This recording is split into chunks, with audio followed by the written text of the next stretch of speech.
Hello friends, mechanical engineering classes में आपका स्वागत है।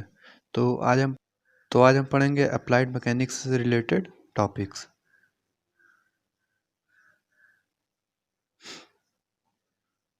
तो इसमें सबसे पहले हम पढ़ते हैं स्केलर क्वांटिटी के बारे में। स्केलर क्वांटिटी हमारी क्या होती है? The physical quantity with magnitude and no direction.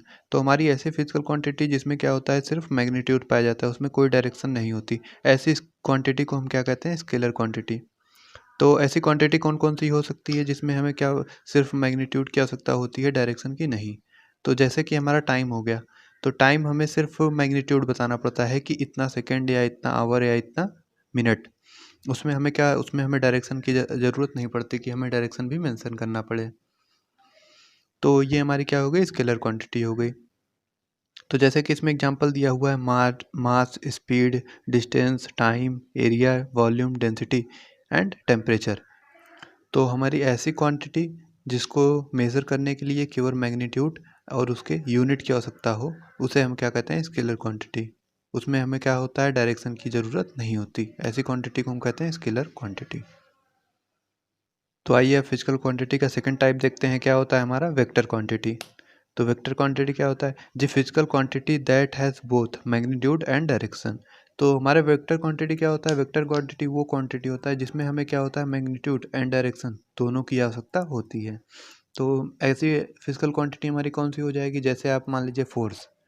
Force जैसा हम कहते हैं कि हमने 10 न्यूटन का फोर्स लगाया, तो हमने 10 न्यूटन का फोर्स तो लगाया, लेकिन वो किस डायरेक्शन में लगाया, बिना इसके बताए हमारी क्या है? बात अधूरी है।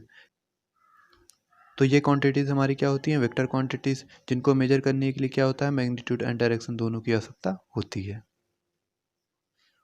इसे हम कैसे रिप्रेजेंट करते हैं, आइए देख लेते हैं। जैसा कि हमने मान लिया हमारा एक वेक्टर क्या है? ए बी है।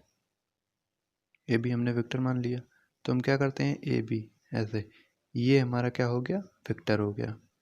और हमें जब लिखना होता है इसको, तो हम लिखते हैं vector A B. A B लिख के उसके ऊपर क्या लगा देते हैं? एरो। तो ये हमारा रिप्रेजेंटेशन हो गया। और ये हमारा कैसे उसको शो करते हैं? तो जो एरो की लेंथ होती है वो क्या होती है? वेक्टर का मैग्नीट्यूड होता है। और जो हमारा ये एरो का हेड होता है, ये क्या होता है? Head of the arrow. और ये क्या होता है? हमारा टेल। हेड का, एरो का टेल होता है ये। तो ये हमारा क्या है? एक वेक्टर का रिप्रेजेंटेशन है। ये क्या बताता है? ये उसकी डायरेक्शन, हमारे वेक्टर की डायरेक्शन बताता है।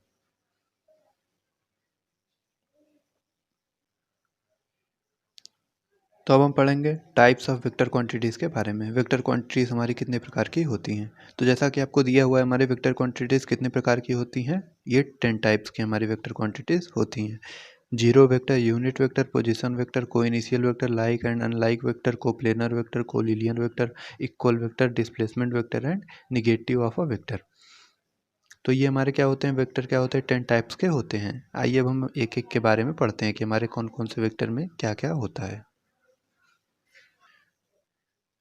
तो सबसे पहले हम देखते हैं कि जीरो वेक्टर। जीरो वेक्टर हमारा क्या होता है? A zero vector is a vector when magnitude of the vector is zero and the starting point of the vector is coincide with the ending point. तो जैसा कि हम जानते हैं कि हमारा एक वेक्टर जीरो वेक्टर कब होगा? तो जैसे कि हमने एक वेक्टर को रिप्रेजेंट किया था, हमारा ये पोजीशन ए था एंड ये पॉइंट बी था। तो जैसे ये हमारे दोनों पॉइंट हो गए, तो हमारा वेक्टर जीरो वेक्टर कब होगा? जब इसका मैग्नीट्यूड क्या होगा? m बराबर इक्वल टू जीरो। मतलब मैग्नीट्यूड जब इसका जीरो हो जाएगा, तो हमारा वेक्टर क्या हो जाएगा? Zero vector. तो जीरो वेक्टर कब होगा? को रिप्रेजेंट कर सकते हैं ये ए बी वेक्टर। ये हमारा क्या हो गया? Zero vector. इसमें क्या होता है कि हमारे जो ए एंड बी दोनों पॉइंट होते हैं, वो क्या होते हैं? एक ही पॉइंट पे होते हैं, मतलब कॉन्साइड करते हैं दोनों पॉइंट। तो ऐसा वेक्टर हमारा जिसका मैग्नीट्यूड जीरो होता है, ऐसे वेक्टर को हम क्या कहते हैं? Zero vector. आइए अब देखते हैं कि यूनिट वेक्टर क्या होता है। A vector which has magnitude of a unit length is called unit vector. Suppose X vector is a vector having magnitude X. तो यूनिट वेक्टर हमारा क्या होता है? ऐसा वेक्टर जिसका मैग्नीट्यूड एक होता है, ऐसे वेक्टर को हम क्या कहते हैं? Unit vector. तो यूनिट वेक्टर को हम कैसे रिप्रेजेंट करते हैं? मान लिया हमारा क्या है? एक वेक्टर एक्स है, तो हम इस वेक्टर एक्स का यूनिट वेक्टर हम कैसे निकालते हैं? तो यूनिट वेक्टर निकालने के लिए हमें एक्स के ऊपर क्या लगाना पड़ता है? कैप। और हम निकालते कैसे हैं इसका magnitude? X vector upon x का मॉड। मीन्स हम क्या निकालते हैं? वेक्टर एक्स को ऊपर रख देते हैं और वेक्टर एक्स के जो मॉड होता है उसका क्या होता है मैग्नीट्यूड, उसको हम क्या रख देते हैं, उसके दोनों को रेशियो, इन दोनों के रेशियो को हम क्या कह देते हैं यूनिट वेक्टर, मतलब vector x upon mod of vector x. तो ये हमारा क्या हो जाता है यूनिट वेक्टर। यूनिट वेक्टर का जो होता है मैग्नीट्यूड, मतलब उसकी मैग्नीट्यूड कितना होता है 1 होता है।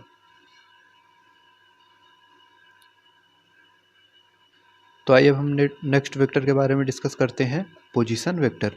पोजीशन वेक्टर हमारा if O is taken as a reference origin and A is the any arbitrary point in the space then vector GOA is called position vector। तो जैसे कि हम हमारा एक मान लीजिए ये हमारा क्या है कोऑर्डिनेट है, ये x डायरेक्शन है, ये हमारी क्या है y डायरेक्शन है। तो जैसे कि हमने मान लिया एक ओरिजिन पॉइंट, ये हमने कौन सा पॉइंट मान लिया O पॉइंट ये, और ये हमने क्या मान लिया A, या हमने ये हमारा पॉइंट कौन सा होता है ओ पॉइंट। तो हम जब इस पॉइंट से इस अपने वेक्टर को मेज़र करेंगे तो ये हमारा क्या हो जाएगा ओ ए वेक्टर। ओ ए वेक्टर हमारा क्या कहलाता है पोजीशन वेक्टर। मतलब हमने क्या कर दिया, इसका मेजरिंग पॉइंट मतलब स्टार्टिंग पॉइंट क्या कर दिया फिक्स कर दिया, और फिक्स करके हमने क्या किया ए को वेक्टर को मेज़र किया, तो ये हमारा क्या हो गया पोजीशन वेक्टर। ये हमारी पोजीशन बता रहा है कि हमारा ए जो वेक्टर है वो पॉइंट, जो हमारा वेक्टर ए है वो हमारे पॉइंट ओ से कितना दूर है। तो जैसे कि हम कई वेक्टर मान सकते हैं, ये वेक्टर ए हो गया, ये वेक्टर बी हो गया, ये वेक्टर सी हो गया। तो क्या हो गए हमारे पोजीशन वेक्टर्स, ओ ए हो गया एक position vector, O B vector हो गया दूसरा बी का position vector, and O C हो गया वेक्टर सी का पोजीशन वेक्टर। तो इसको हम क्या कहते हैं पोजीशन वेक्टर्स कहते हैं। आइए फिर देखते हैं कि कोइनिशियल वेक्टर हमारे क्या होते हैं। The vector which have the same starting point are called coinitial vector. तो कोइनिशियल वेक्टर हमारे कौन से वेक्टर होते हैं, ऐसे वेक्टर्स जिनका स्टार्टिंग पॉइंट सेम होता है। जैसे मैं आपको दिखाता हूँ एग्जांपल से। तो जैसे हमने ये मान लिया अपना कोऑर्डिनेट मान लिया, ठीक है। तो यहाँ पे मैंने एक स्टार्टिंग पॉइंट मान लिया, ये क्या मान लिया मैंने अपना एक स्टार्टिंग पॉइंट। तो यहाँ से मैंने एक वेक्टर मेजर किया वेक्टर ए, ये क्या था हमारा पॉइंट ओ। तो यहाँ से एक वेक्टर मेजर किया ओ, एक वेक्टर मेजर किया बी, तो वेक्टर ओ ए वेक्टर ओ बी, इन दोनों का स्टार्टिंग पॉइंट क्या है ओ। तो ऐसे वेक्टर्स जिनका स्टार्टिंग पॉइंट क्या होता है सेम होता है, तो ऐसे वेक्टर्स को हम क्या कहते हैं, ऐसे वेक्टर्स हमारे कहलाते हैं कोइनिशियल वेक्टर। मतलब जिनका इनिशियल पॉइंट या स्टार्टिंग पॉइंट क्या होता है सेम होता है। अगर हम एक वेक्टर और मेजर कर लें सी, तो हमारा क्या हो जाएगा ओ सी। तो ये तीनों वेक्टर्स हमारे क्या हो जाएंगे कोइनिशियल वेक्टर्स। तो आइए अब हम देखते हैं लाइक एंड अनलाइक वेक्टर्स हमारे क्या होते हैं। तो लाइक वेक्टर्स हमारे क्या होते हैं, ऐसे वेक्टर्स जिनके डायरेक्शन क्या होते हैं सेम होते हैं, मैग्नीट्यूड उनका क्या होता है डिफरेंट होता है, या सेम भी हो सकता है। तो जैसे ये इन दोनों की डायरेक्शन क्या हो गई सेम हो गई, तो ये हमारे क्या हो गए लाइक वेक्टर्स हो गए। और जैसे हमने एक वेक्टर मान लिया डी ई, और एक वेक्टर क्या मान लिया एफ जी, तो ये वेक्टर्स हमारे क्या हो गए अनलाइक वेक्टर्स। इनकी डायरेक्शन क्या हो गई अपोजिट, इसकी डायरेक्शन इधर है लेफ्ट है, इसकी डायरेक्शन क्या है राइट है। तो ये हमारे क्या हो गए अनलाइक वेक्टर्स, और इनकी डायरेक्शन क्या है सेम है, दोनों की डायरेक्शन क्या है राइट साइड। तो ये क्या हो गए हमारे लाइक एंड अनलाइक वेक्टर्स। तो अब हम देखते हैं हमारे कोप्लेनर वेक्टर्स क्या होते हैं। There are more vectors lying in the same plane और parallel to the same plane are known as coplanar vectors. तो कोप्लेनर वेक्टर हमारे क्या होते हैं, ऐसे वेक्टर जो क्या होते हैं एक ही प्लेन में पाए जाते हैं। तो ऐसे सभी वेक्टर्स को हम क्या कहेंगे कोप्लेनर वेक्टर कहेंगे। जो हमारे एक प्लेन में होंगे वेक्टर्स वो हमें क्या कहेंगे कोप्लेनर वेक्टर। जैसे ये हमारा मान लिया हमने एक प्लेन है और इसमें क्या हो गए हमारे डिफरेंट डिफरेंट वेक्टर्स हैं, तो ऐसे वेक्टर्स हमारे क्या कहलाएंगे कोप्लेनर वेक्टर्स। तो हम देखते हैं कोलिनियर वेक्टर क्या होते हैं। Vector which lie along the same line और parallel line are known as collinear vector. There are also parallel vectors.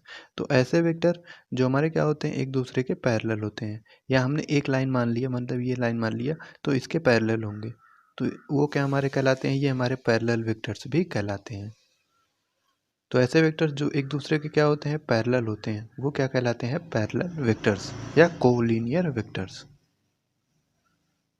अब हम देखते हैं कि इक्वल वेक्टर क्या होते हैं। Two or more vectors are said to be equal when their magnitude is equal and also their direction is same. तो equal vector हमारे क्या होते हैं? ऐसे वेक्टर्स जिनके magnitude vector A B and vector C D, तो ये vector हमारे इक्वल वेक्टर कब होंगे?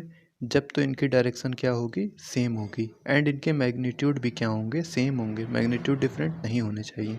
अगर मैग्नीट्यूड डिफरेंट हो गए तो वो कौन से वेक्टर हो जाएंगे? Like vector. लेकिन मैग्नीट्यूड जब सेम हो जाएंगे और डायरेक्शन भी सेम हो जाएगी तो ऐसे वेक्टर हमारे कौन से वेक्टर हो जाएंगे? Equal vector.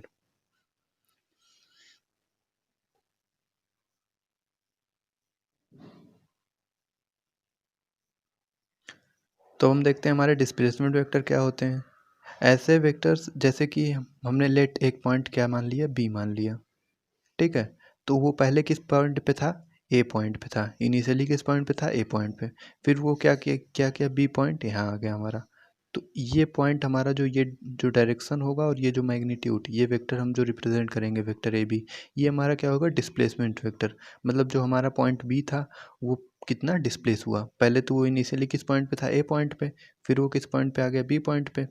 तो ऐसे वेक्टर्स जो हमारे डिस्प्लेसमेंट को शो करते हैं, ऐसे वेक्टर्स को हम क्या कहते हैं? Displacement vector. तो आइए देखते हैं हमारे निगेटिव वेक्टर्स क्या होते हैं।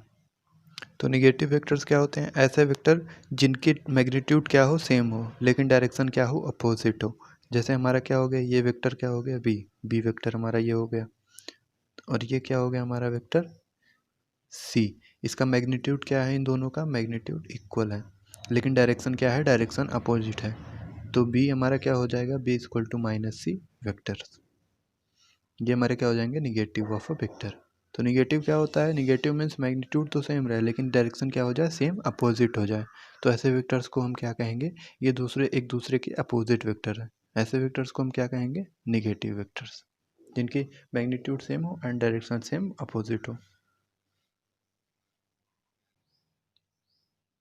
Thanks for watching this video. हमारे चैनल को सब्सक्राइब कर लें और अपडेटेड वीडियोज़ के लिए। Thank you for watching. मैं नेक्स्ट टॉपिक में इसके आगे के टॉपिक के साथ आपसे मिलूंगा, पैरेललोग्राम लॉ के साथ। Thank you friends, thanks for watching this video. हमारे चैनल को सब्सक्राइब करना ना भूलें।